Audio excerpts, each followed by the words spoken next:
السلام علیکم ورحمۃ اللہ وبرکاتہ۔ ناظرین، آج 6 ستمبر ہے۔ آج اسی کے دن کے متعلق بات کریں گے اور ان شہداء کے بارے میں بھی جنہوں نے نشان حیدر حاصل کیا ہے۔ 6 ستمبر یوم دفاع پاکستان کا دن ہمیں ان شہداء کی یاد دلاتا ہے جو 54 سال قبل دشمن کی بزدلانہ حملے کو شجاعت اور جوانمردی سے ناکام بناتے ہوئے اپنی جانیں اس مادر وطن پر نثار کر گئے تھے۔ یہ ان شہداء کی قربانیوں کا ہی نتیجہ ہے کہ آج ہم آزاد فضا میں سانس لے رہے ہیں، جنہیں 1965 اور دیگر جنگوں میں آزادی کے چراغ کو روشن رکھنے کے لیے اپنے خون کا نذرانہ پیش کیا۔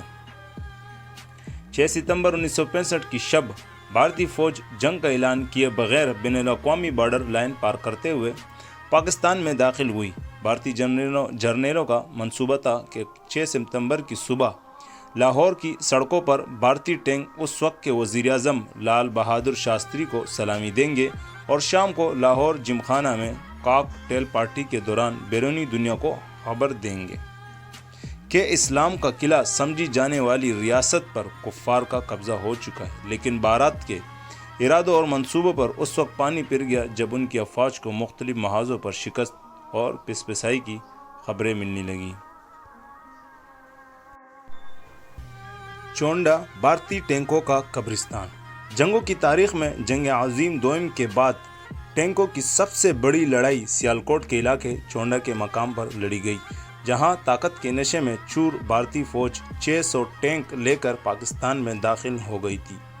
پاکستانی فوج کی زبردست جوابی کارروائی نے دشمن کے 45 ٹینک تباہ کر دیے تھے اور کئی ٹینک میں قبضے میں لے لیے تھے۔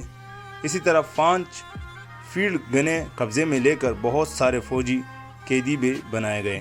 جنگ کا پانسا پلٹتا دیکھ کر بھارتی فوجی خواستہ باختہ ہو گئے اور ٹینک چھوڑ کر فرار ہونے لگے، تو پاک فوج نے موقع سے فائدہ اٹھاتے ہوئے دشمن کے علاقے میں کئی چوکیوں پر قبضہ کر لیا۔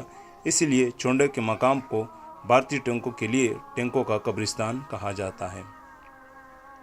لاہور میں پاک فوج کے 150 سپاہیوں کی ایک کمپنی نے 12 گھنٹے تک ہندوستان کی 1,500 فوج کو روکے رکھا اور ہماری پچھلی فوج کو دفاع مضبوط کرنے کا بھرپور موقع فراہم کیا گیا۔ لاہور میں ایک اور جنگی محاذ پر میجر عزیز بٹی پہرا دے رہے تھے۔ وہ اس وقت لاہور سیکٹر کے علاقے برکی میں کمپنی کمانڈر تعینات تھے۔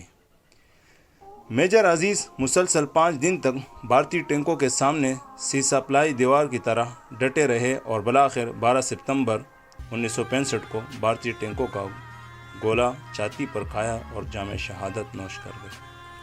جنگ ستمبر کے دوران بھارتی فوج نے 17 دن میں 13 حملے کیے۔ ان کی افواج کی تعداد اور جنگی ساز و سامان کے حوالے سے پاکستان کے مقابلے میں کئی گنا زیادہ تھی، جبکہ پاکستانی فوج تعداد اور تیاری کے حساب سے بھارت سے بہت کم تھی۔ لیکن پاکستانی جوانوں نے اپنی جانوں پر کھیل کر مسلسل 17 دن تک دشمن کو لاہور میں داخل ہونے سے روکے رکھا اور ان کے ناپاک عزائم کو خاک میں ملا دیا۔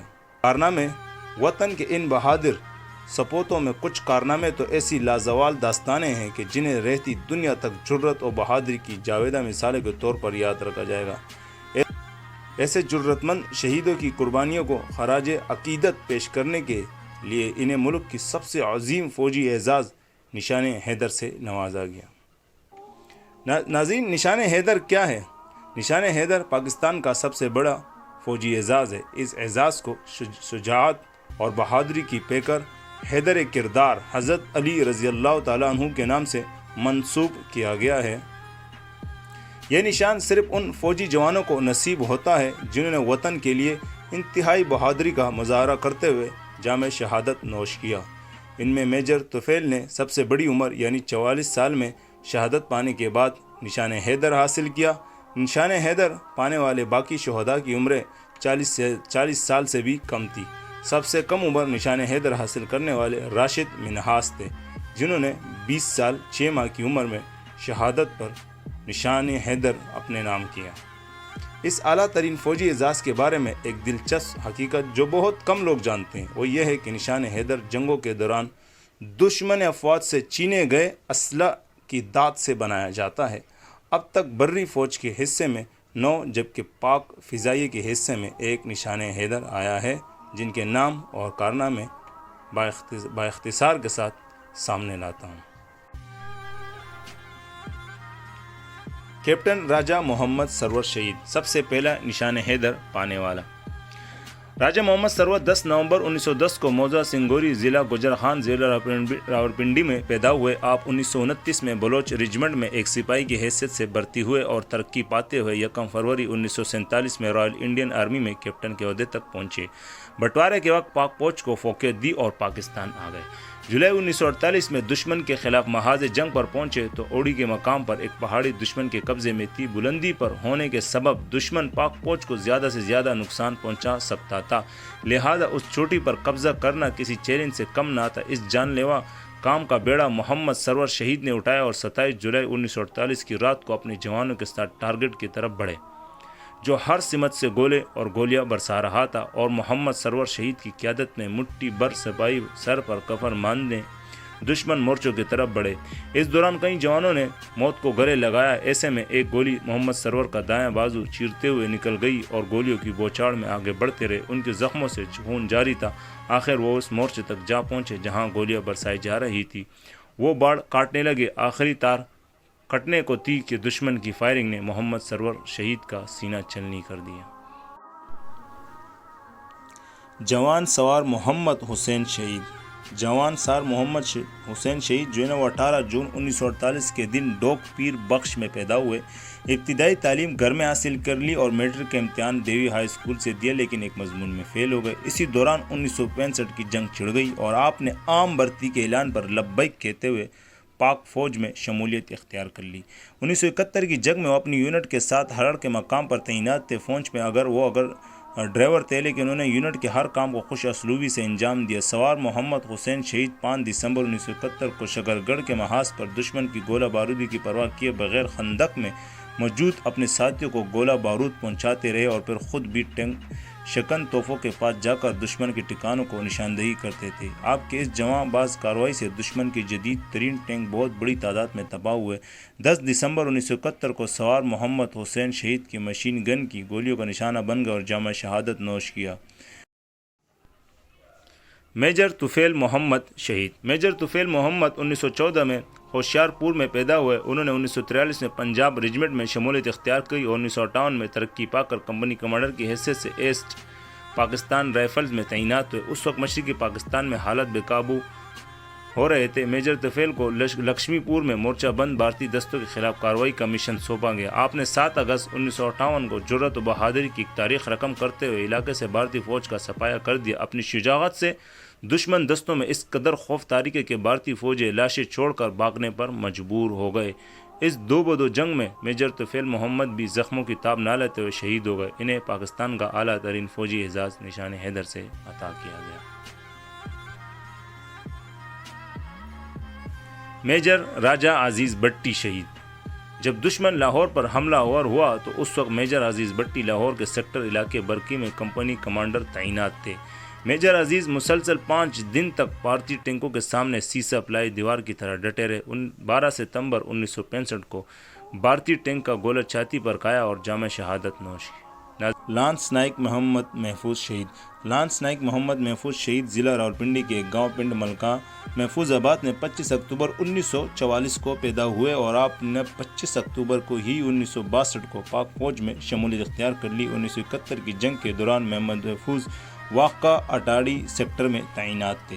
16 دسمبر کی رات جب جنگ بندی کا اعلان ہوا تو میل کنجری کا کچھ علاقہ پاکستان کے قبضے میں آ چکا تھا۔ جنگ بندی کے اعلان کے بعد پاکستانی افواج کو کسی حملے کی امید نہیں تھی۔ مقبوضہ علاقہ چھڑانے کے لیے دشمن نے موقع کا فائدہ اٹھاتے ہوئے 17 اور 18 دسمبر کے درمیانی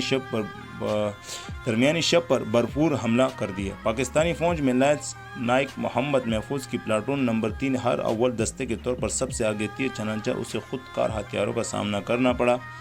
لانس نائک محمد محفوظ بڑی بے جگری سے لڑ رہے تھے۔ ایک مرحلے پر جب ان کی مشین گن دشمنوں کو گولہ کیل لگنے سے تباہ ہو گئی تو انہوں نے لپک کر ایک شہید ساتھی کی مشین گن اٹھائے اور دشمن پر حملہ شروع کر دیے۔ اسی دوران ایک گولی ان کی مشین گن کو لگی اور مشین گن ہاتھ سے چھوٹ گئی۔ نہتے شاہین نے ایک بھارتی سپاہی کو گلے سے دبوچ لیا، قریب تک کہ اسے گلا گھونٹ کر جہنم واصل کرتے کہ ایک دوسرے بھارتی سپاہی نے سنگین مار کر انہیں شہید کر دیا۔ لانس نائک محمد محفوظ کو ان کی بہادری کے اعتراف میں فوجی اعزاز سے نوازا گیا۔ کرنل شیر خان شہید۔ مارکہ کارگل کے ہیرو کرنل شیر خان شہید 1 جنوری 1970 کو سوابی کے گاؤں نواں کلی میں پیدا ہوئے۔ انہوں نے 1994 میں پاک فوج میں شمولیت اختیار کر لی۔ کرنل شیر خان شہید نے مارکہ کارگل کے دوران 17,000 کلومیٹر کی بلندی پر قائم گلتری کے مقام پر 5 حفاظتی چوکیاں قائم کی۔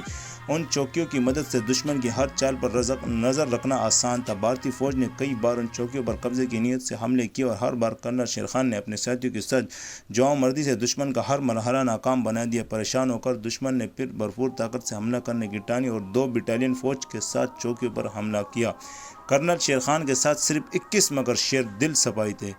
100 ہتھیار ڈالنے کے بجائے جواں مردی سے دشمن کا مقابلہ کیا اور کئی بھارتی فوجیوں کو جہنم حاصل کیا۔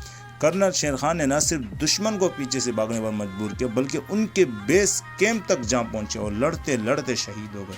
ان کی شجاعت کا اعتراف بھارتی فوج نے خود بھی کیا تھا۔ حوالدار لالک جان شہید۔ ٹائیگر ہل کے مقام پر جو چوکی کیپٹن کرنل شیر خان نے اپنی شہادت سے قبل جیت چکے تھے، اس پر قبضہ رکھنے کے لیے مسلسل جدوجہد ضروری تھی۔ حوالدار لالک جان انفینٹری کے نڈر اور بہادر سپاہی تھے۔ دشمن کسی بھی قیمت پر یہ چوکی حاصل کرنا چاہتا تھا، لہٰذا 2 بار لالک جان کی چوکی پر حملہ کیا گیا مگر اس سے بہادری ہیرو کے ہاتھوں منہ کی کہانی پڑی اور مسلسل 2 راتوں کے حملوں میں ناکام ہو کر دشمن اپنی لاشوں کے انبار چھوڑ کر پسپسا ہوتا رہا۔